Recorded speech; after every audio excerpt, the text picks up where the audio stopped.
Good morning, and welcome to Sunday worship at First Parish in Concord. My name is Kimma, my pronouns are she, her, and I'm honored to serve as clerk of the governing board. First Parish is a member of the Unitarian Universalist Association of Congregations, and love lies at the center of our faith. Connected by your shared values, we gather to live out our mission together, to deepen spiritually, to build community, and to make a positive difference in the world. Welcome to all joining us, both in our sanctuary and on Zoom. If you are visiting or new to the congregation and need assistance during the service, please see one of our ushers at the rear of the sanctuary. Assisted listening devices are available, as well as soul work crafts and coloring pages for all ages. During worship, the parlor downstairs serves as our wiggle room, where young ones can play while the service live streams on a large screen. Zoom participants are invited to stay online after the service for a time of conversation and fellowship. All present in the meeting house are welcome to enjoy coffee hour in the parish hall downstairs. If you are interested in reflecting on today's worship themes, you are invited to the worship sharing circle at 11:15 in the Brooks Room and by Zoom.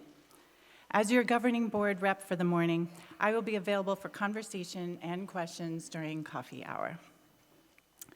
First Parish is a big and busy place. If you're looking for ways to engage and connect, please check the announcements bulletin for the latest happenings and stop by the welcoming table in the parish hall during coffee hour.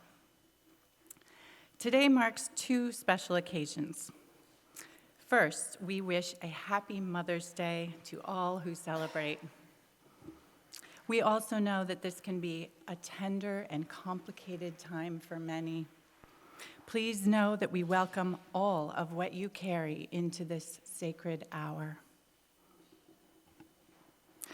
As today is the 11th of May, the environmental team invites you to our 11th hour calling demonstration and bell ringing immediately following worship on the front lawn to help bring attention to the urgency of the climate crisis. Welcome, once again. To gather in worship is a sacred act, and your presence among us is a blessing. We are glad and grateful that you are here.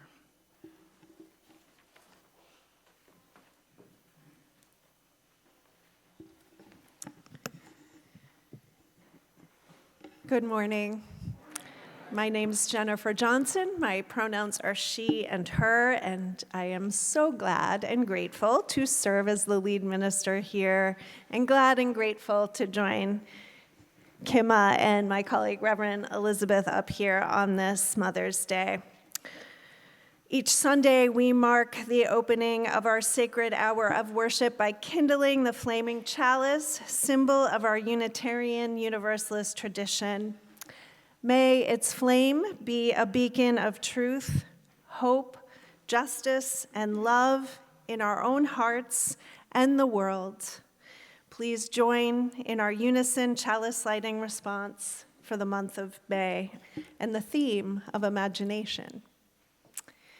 We light this chalice, a spark in the darkness, kindling the embers of imagination within us.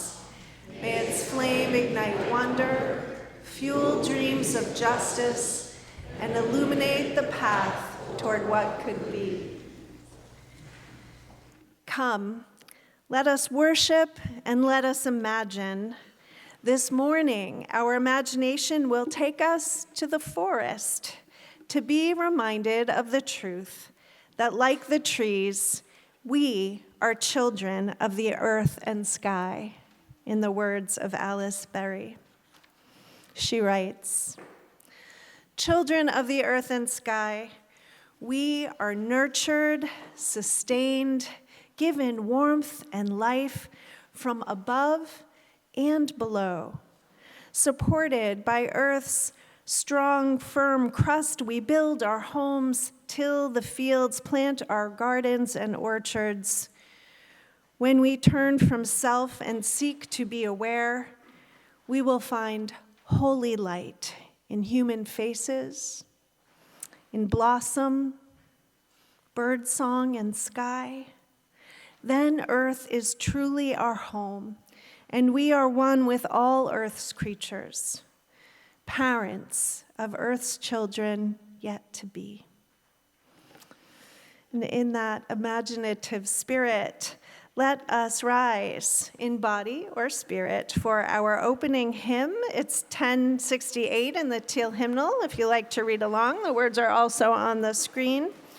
And we'll be singing verses 1, 2, and 4.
Good morning.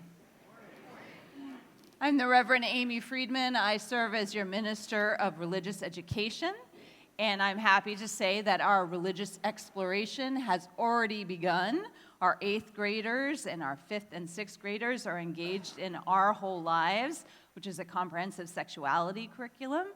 We have little RE downstairs, so if you have any young ones, preschoolers, they're welcome downstairs already.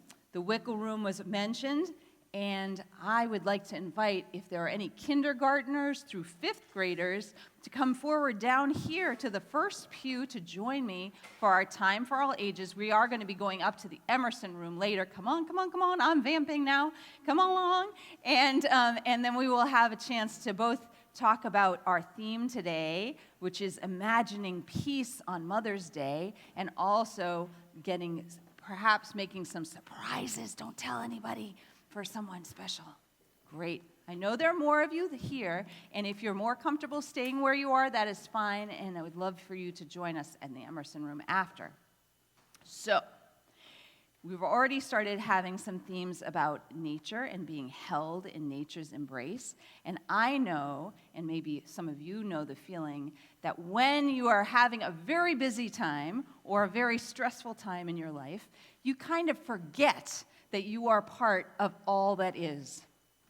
I know that I forget when I am very busy and I have responsibilities and I need to get to this place and that place, and I know that people are counting on me.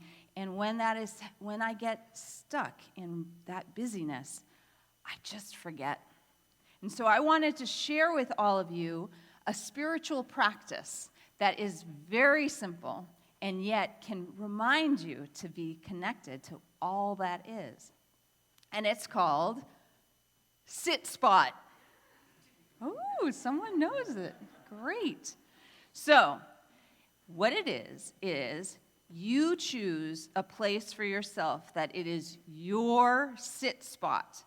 And I encourage you to have this sit spot near your home. You do not need to go to a beautiful forest like this, or hike to the top of a mountain, or even go to Walden Pond, or any of those things. No.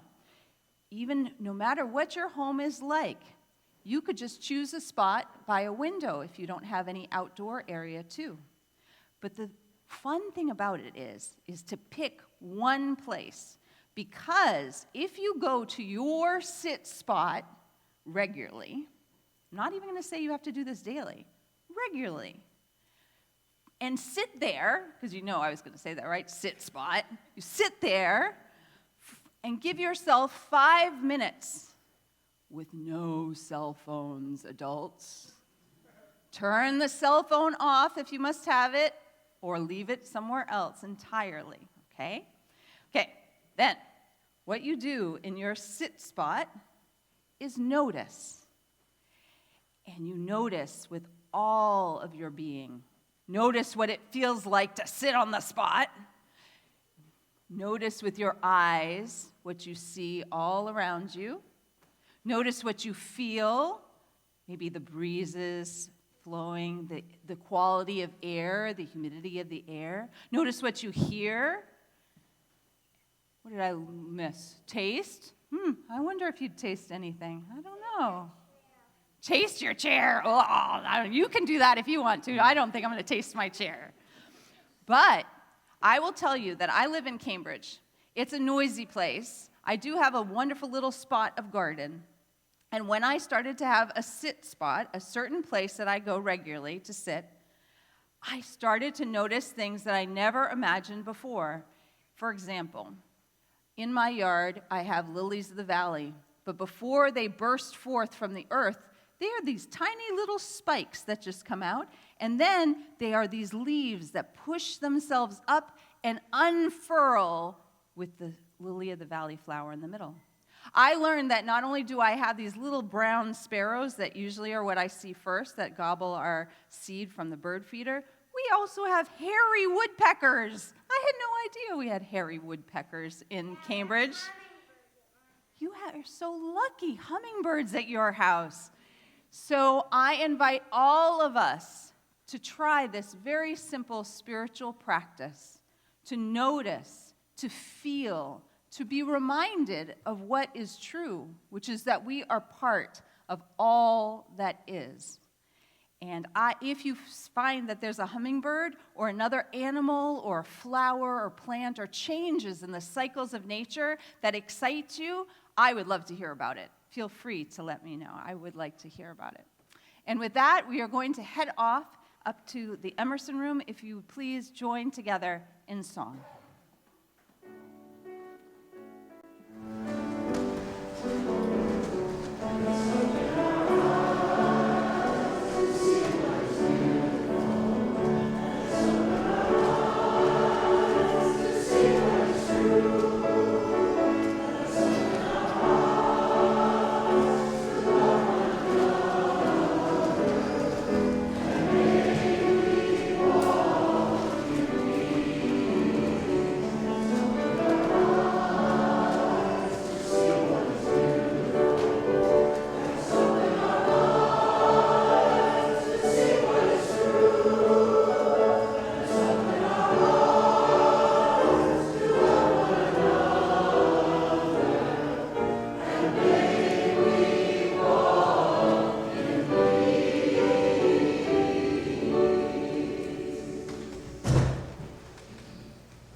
Good morning. My name is Elizabeth Ide. My pronouns are she, her, and I am your acting minister of congregational care. I am here to guide us into a time of prayerful meditation. Let us settle in and take a breath together as once again we turn toward the center of our lives. We draw our attention toward the center of our circle, where our gathering creates a space to bring that which is too heavy, too wonderful, or too important to carry on our own. Here, we remind ourselves that whatever we are going through, we are not traveling alone. While we have no individual pastoral concerns to share this morning, our web of compassion reaches a larger circle. And so today we lift up Ramisa Ozturk, the Tufts University doctoral student who's been released after 6 weeks of detention when ICE arrested her on the streets of Cambridge, Massachusetts. May she be held in connection and hope as her journey for justice continues. We also lift up all of the communities and individuals impacted by ICE arrests in neighborhoods in several Massachusetts cities of late, including recently a mother and her 16-year-old child. There is no such thing as other people's children. We honor the courage of neighbors showing up to protest against and document these cruel and abhorrent actions. And we send strength and affirmation to the leaders who are dedicated to challenging the powers and principalities carrying out such injustice with the loving energy that protects the vulnerable and the Buddha nature that inspires our siblinghood. Let us ensure that hate does not get the last word here. And this morning, we lift up all organizers and participants of the 29th Annual Mother's Day Walk for Peace. As communities gather to honor loved ones who have been killed and to embrace a shared responsibility of peacemaking, we send love to those of us involved with the event in Boston this morning. And blessed be the journey of memory, healing, and hope. Into this circle we've created for one another, I invite each and all of you to share the names and sacred concerns you are holding today, either by typing them into the chat or saying them aloud in the space that surrounds you.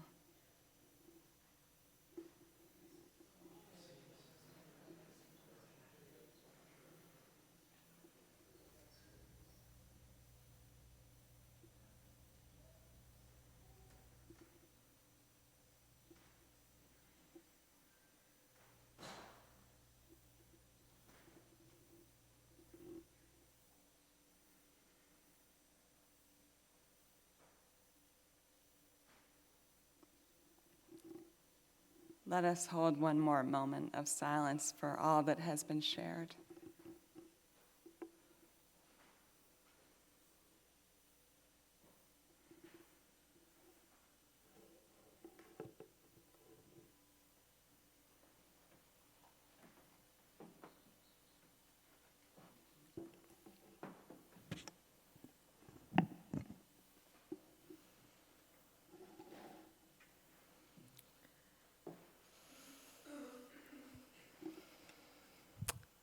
Spirit of life and love, source of all, on this Mother's Day, grant us the grace to hold with gentleness all the blessings and all of the burdens that we collectively bring to this occasion. As we honor motherhood and mothers, let us also acknowledge that motherhood is complicated. And so are our relationships with the mothers present and absent in our families. And so too are our relationships with the role of mothering, whether we are mothers or not, whether by choice or by chance. Here in this house of truth and acceptance, let us bear witness to whatever we may carry in our hearts today: joy and pain, love and loss, wholeness and brokenness, scars and wounds, gratitude and disappointment, trauma and resilience. Here in this sacred space and hour, may our spirits meet the deeper needs that each one of us brings to this day. The need to celebrate or to mourn, to confess or to forgive, to reconcile or to renounce, to hold on or to let go. Here in the compassionate embrace of this gathered community, may each and every one of us know that we are beloved children of creation, that we are held and we are loved and we belong in the family of all that is and was and ever shall be. Amen.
Every month, we share our weekly collection with organizations recommended by our members.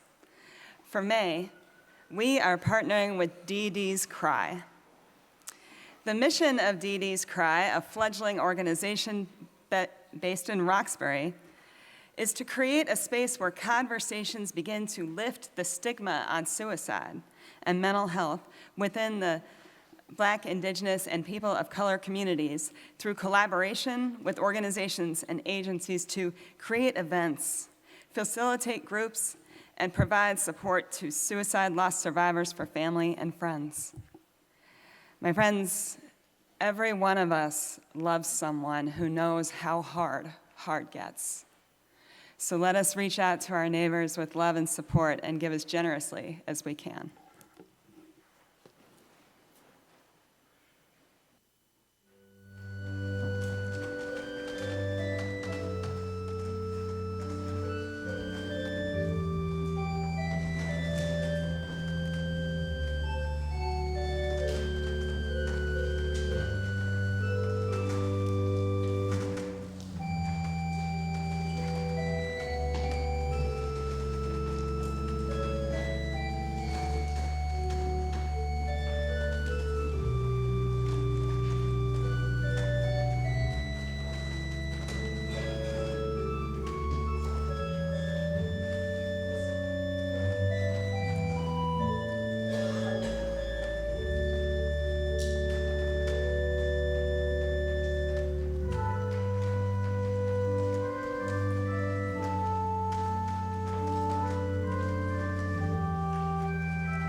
Our reading this morning, Kids Are People Too, was written by Reverend Sarah York. I have a magnet on my refrigerator that says, "Kids are people too." It is there to remind me. I sometimes forget. I expect the kids to leave me a note if they are going somewhere and to call if they will be late. But I sometimes forget to tell them where I have gone. Sometimes I introduce myself to new families at church and forget to ask the names of their children. Sometimes my level of sight looks straight ahead, over the heads of smaller children. Kids are people, too. We talk about how important they are to our future and say that they are the future. But they are not just future adults. They are people now, in the present. Children are the present. Thus concludes our reading.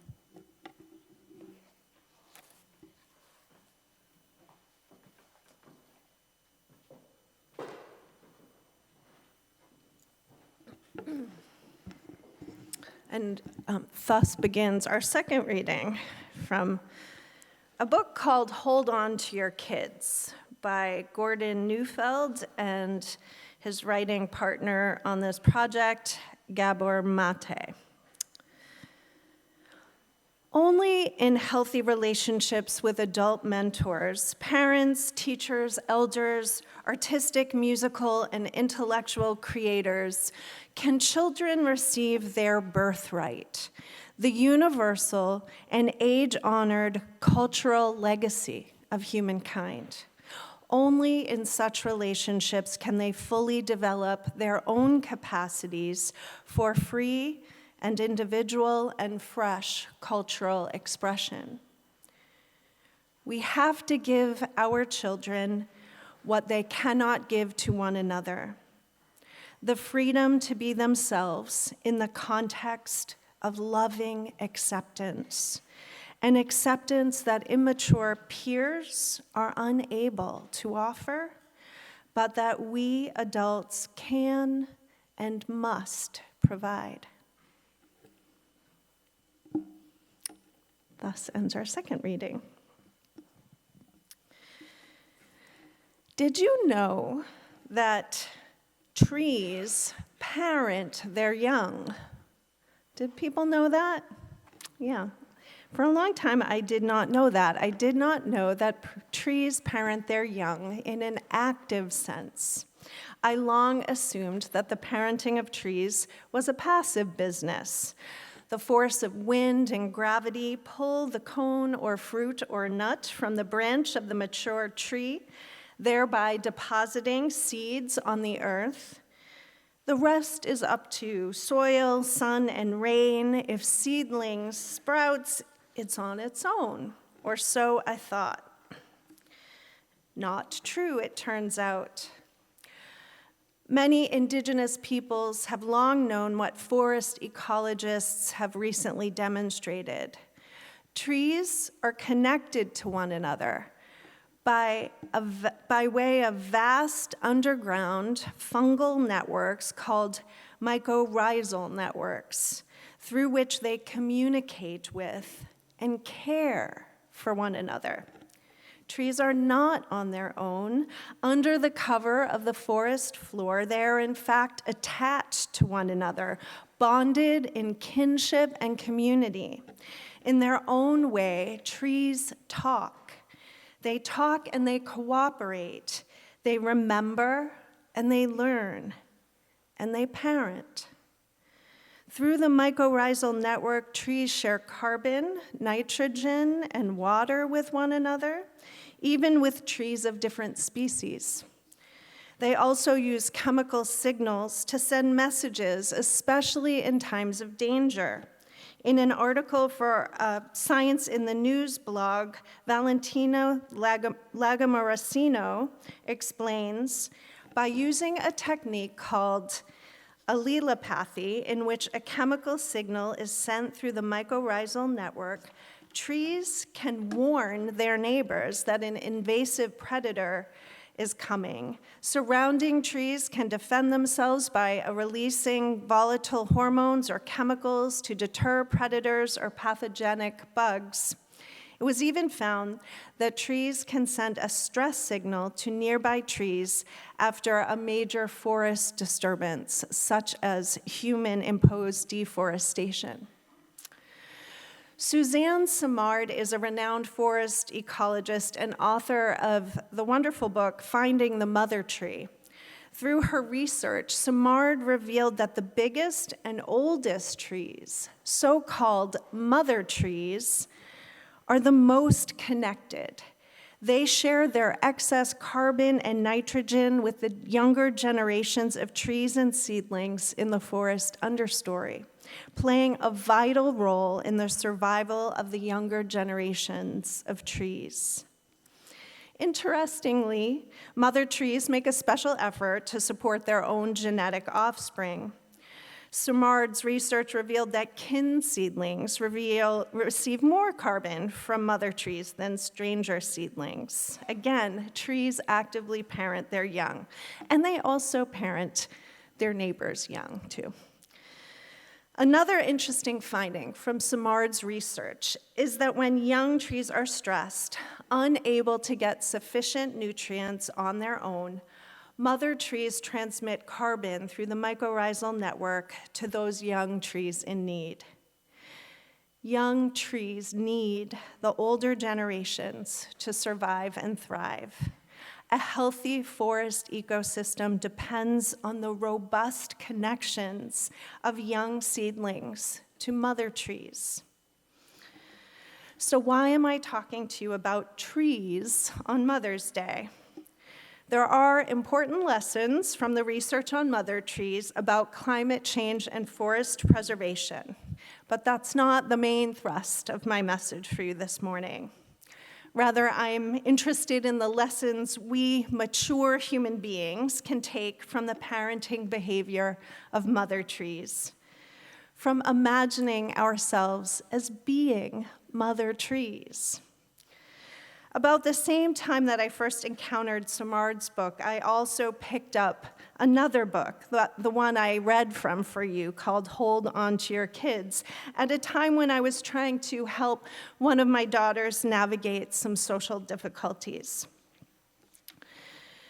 I had no expectation of resonance between Simard's book about trees and Gordon Neufeld's book about human relationships. But wouldn't you know, the interconnected web of all existence is for real. Neufeld is a proponent of the attachment theory of human development. He contends that the most elemental psychological need of human beings, first expressed in the earliest hours of infancy, is the need for attachment. He calls this need attachment hunger. Before an infant or child can mature and thrive, they first must be securely attached to at least one other living being, ideally a parent or primary caregiver, and ideally many more. Only by way of these attachment relationships is the child receptive to the teaching and nurturing of the parent or caregiver, that the child is open to the values and lessons and cultural traditions that parents and teachers seek to impart to support the child's development into the fullest expression of their humanity. Without a secure attachment, the child cannot receive that birthright. Instead, they remain hungry for attachment, anxiously seeking it wherever they can find it, often in the wrong places, stunted in their progress towards maturity. How is all of this related to mother trees? Of course, human beings are ambulatory creatures. We do not root ourselves in one small patch of earth, and we cannot bind ourselves, attach ourselves to other human beings with literal strands of underground fungi and bacteria. Instead, we weave an invisible network of emotional and psychological bonds through the process of attachment. And while attachment with a primary caregiver is first and foremost, we humans of all ages need attachments with all kinds of people. Not only our parents, but also our extended family, grandparents, neighbors and friends, mentors, coaches, teachers, and care providers. Just like trees connect and communicate with the whole forest neighborhood, we too connect with and look out for the fellow members of our communities. Also, like trees, we reserve a special measure of connection for the young in our care. We do so because our kids need us the most. They are not yet securely rooted in the world. They do not have their own sufficient stores of wisdom, skill, confidence, and self-awareness, all needed to thrive in the human world. Instead, they rely on their elders, their parents and teachers, grandparents, aunts and uncles, mentors, and other caring adults in the orbit. We adults are meant to be their mother trees. Remember that mother trees make a special effort to support and nurture young seedlings in times of need. Shouldn't this be true of human elders as well? And isn't this just such a moment of need for our youth? The rising generations are facing an unparalleled convergence of threats to their well-being. From the impacts of pandemic isolation to war, to widespread assaults on their rights to self-determination and self-expression, not to mention the doomsday scenarios of climate change. With so many urgent crises competing for our attention, and with an administration that sows chaos to divide our attention further, I want to urge us to keep our kids at the center of our attention. Now, more than ever, we need to reach out to the children and youth in our lives with a sense of urgency, not to fix them or change their behaviors or solve their problems, but to strengthen our relationships with them, to strengthen their attachment to us. To secure loving and nurturing bonds with caring adults in their lives so that they can receive our wisdom and our love, our values, our affirmation, our strength, and our hope. Gordon Neufeld contends that our culture has become too peer-oriented. We've structured our society in narrowly age-segregated spaces, especially when it comes to our young kids. Think classrooms, youth sports, organized play dates, and so much more. As a result, he contends North American youth culture has become peer-oriented. Children and youth have tended to turn away from their parents and other adult caregivers and toward their peers to satisfy their attachment hunger. Peer orientation is unsustainable, according to Neufeld, because youth attachments are tenuous, often aggressive, insecure, and unfulfilling. While peer friendships, of course, have benefits, peer attachment is a poor substitute for unconditional, loving, steadfast attachment of mature adult caregivers, mentors, and role models.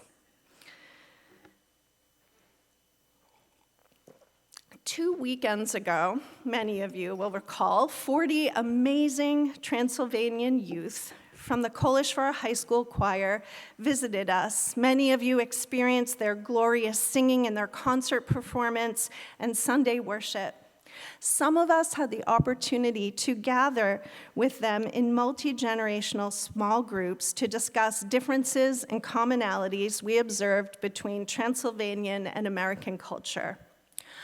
I was especially struck by feedback from one Transylvanian youth who reported that many American adults expressed surprised at how comfortable the Transylvanian youth seemed to be when talking with and interacting with adults, not just the adult chaperones who accompanied them from Transylvania, but the just recent strangers, their American hosts.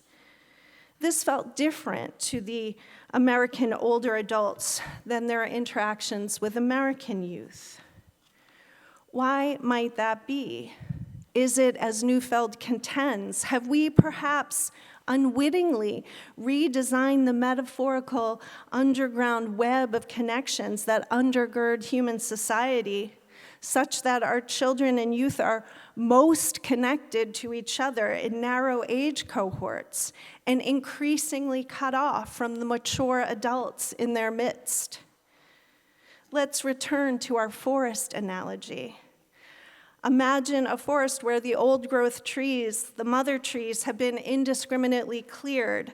The young seedlings of the understory are cut off from their nourishing connections to the mature mother trees with their stores of nutrients and their protective warning signals. The young seedlings must attach primarily to each other, but those attachments are anemic. Each young seedling is driven most by its individual struggle to survive. It lacks the resources to support and nurture its peer seedlings. That's the job of the mother trees.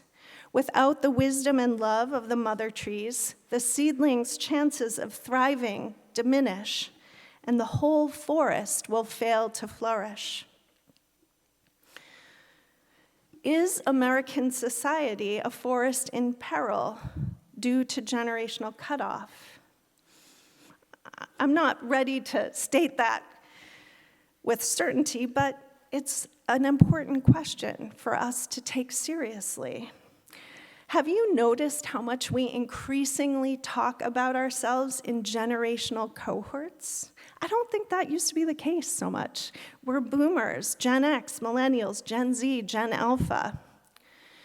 Even if Neufeld's contention is overstated, isn't it true that we always need to work on strengthening the attachments between rising generations and the mature in order to ensure the healthy, ongoing renewal of our human forest? So what do we do about it? I'm bringing that up here because I believe that our progressive religious communities are well positioned to address the problem of generational detachment. We are one of the few social institutions in our culture that is intended to be truly intergenerational. Here at First Parish in Concord, adults, children, and youth connect in profoundly meaningful ways, as they do in the Transylvanian Unitarian Church. We connect as coming-of-age mentors and mentees, our whole lives, sexuality teachers and students, and religious education leaders and participants, and also in more fun and casual ways, like the upcoming Ferry Beach Retreat, and just this Friday, our all-ages Joy Jam dinner and game night. Here we work intentionally to weave a network of intergenerational connection through our programs and ministries.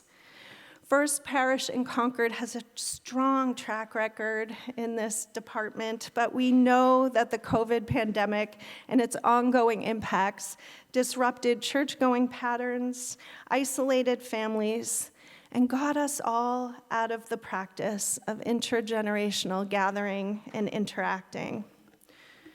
We're not where we were. In recent months, many of you have reflected that it feels like First Parish in Concord is back in business after the slowdown of COVID and the uncertainty of so many ministerial transitions. The energy is electric, and so much good ministry and so many dynamic programs are happening that it can be hard to find a space to hold them in. And I have observed that our programs and ministries are often generationally siloed. Recruiting RE volunteers is challenging. Our intergenerational fun events are not especially well attended, intergenerationally speaking. I don't think that's sustainable for the beautiful patch of human forest that is First Parish in Concord. Kids are people too, and they urgently need our attention. They are the ones inheriting this precarious world of ours, and they need our help, all of our help, to equip them with the strength and resilience, the wisdom, courage, creativity, and love they will need to thrive. This is a part I want you to really listen to. Connecting wholeheartedly with the children in our community is a form of social resistance as urgent as any social cause of our time. I believe that. Connecting wholeheartedly with the children in our community is a form of social resistance as urgent as any social cause of our time. In the words of Gordon Neufeld, it's time for us to collect our kids, to collect them and hold on to them by meeting them right where and as they are, by making space and time for them, by keeping at it, even when they roll their eyes and would seem to reject us, by engaging them around their interests and passions, by inviting the free expression of their pain and vulnerability, in whatever ways they express that. By loving and accepting them just as they are, unconditionally and generously. We can do that. Let's be like mother trees to them, strong and sturdy, rooted and mature, ready to invest in them all the resources that are ours to give. Like mother trees, let's invite our young to lean on us, and let's promise to hold on tight. May it be so because we make it so.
Thank you, choir, Simon and Beth.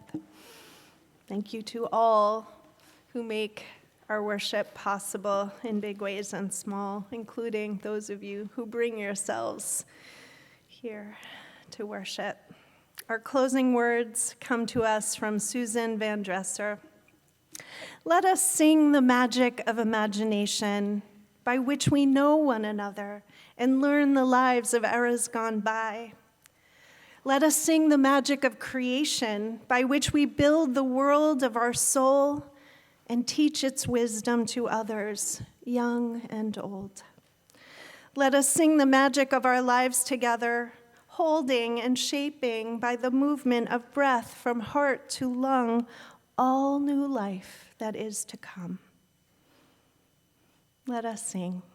It's time for our closing hymn, number 301, Touch the Earth, Reach the Sky. Please rise in body or spirit.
Let's join in giving and receiving our unison benediction.